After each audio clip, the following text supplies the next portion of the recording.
આપણે નિર્ણય લઈ લીધો છે ને ઘર છોડીને જવાનું જ છે, તો પછી આ વાત આપણે છોકરાઓને કહી દેવી જોઈએ કે આપણે કાલે જતા જ રહીશું આ ઘર છોડીને. કોઈને કાંઈ કહેવાની કોઈ જરૂર નથી. અમે તમારા સંતાનો છીએ તો શું અમને વાતની ખબર નહીં હોય કે તમે શું નિર્ણય લઈને બેઠા છો અને શું વિચારીને બેઠા છો? જો ભાઈ, અમારે ગામડે જવું છે, અમને ટિકિટ કરાવી દે. નથી જવું તમારે ગામડે, અને ટિકિટ પણ નહીં થાય. શું બોલે છે? હા, સાચું જ કહું છું. અમારે અહીંયા રહેવું જ નથી, તો પછી તું શું કામ ખોટી જીદ કરે છે? શા માટે નથી રહેવું? હા, અરે નથી ગમતું અમને અહીંયા. પણ હવે ગમશે. શું બોલે છે? સાચું બોલું છું. જો બેટા, સીધી વાત કરી દો. હું અને તારા પપ્પા વાતોથી ટેવાયેલા છીએ. અમને કોઈકની સાથે વાત કરવી, હળીમળીને રહેવું એ બધું ગમે છે. પણ આજકાલ તારી પાસે, તારી પત્ની પાસે કે તારી બેન પાસે કોઈની પાસે સમય નથી. પણ એ બધું અમે સમજી ગયા છે મમ્મી. એટલે તમને જે રીતે ગમે છે કે લોકો સાથે મળવું, વાત કરવું અને વાત કરતા રહેવું જોઈએ. તમે જે કહો છો એ સાચી વાત છે કે લોકોને મળવું જરૂરી છે, લોકો સાથે કનેક્ટ થવું જરૂરી છે.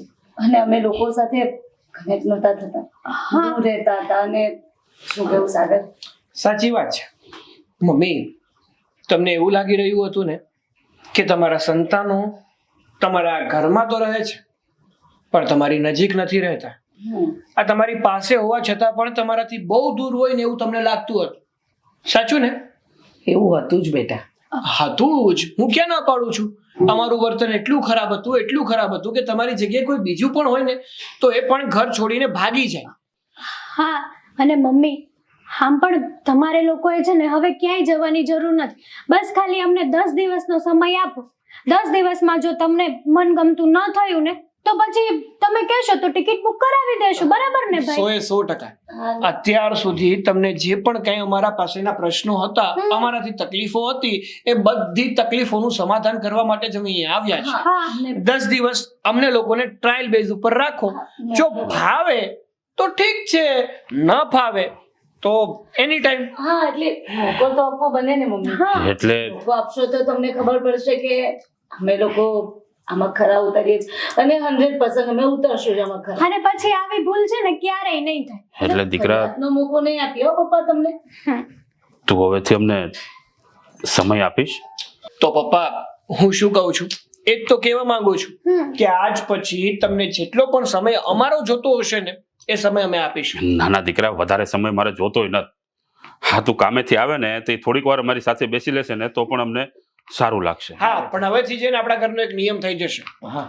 રોજે રાતે જ્યારે જમવાનો સમય થાય, બધા ઘરમાં પહોંચે એટલે ફોન બધા સાઈડમાં મૂકી અને બધાએ શાંતિથી જમવાનું, ટીવી જોવાની અને પછી વાતો કરવાની.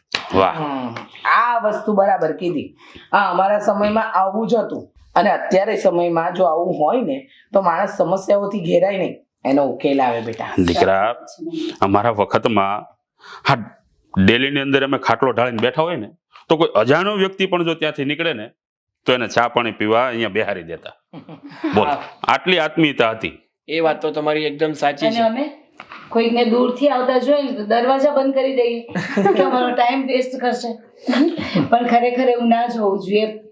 અમે સમજી ગયા. તમે લોકો સમજી ગયા ને સમયસર, એ જ મોટું છે. સારું છે ને, અમને પણ શીખવા મળશે તમારી પાસેથી કઈ. અને ખરેખર પરિવારની સાથે રહેવું એક વાત જ અલગ છે મમ્મી. ઠીક છે, તો પછી ગામડે જવાનું કેન્સલ. હા, કેન્સલ.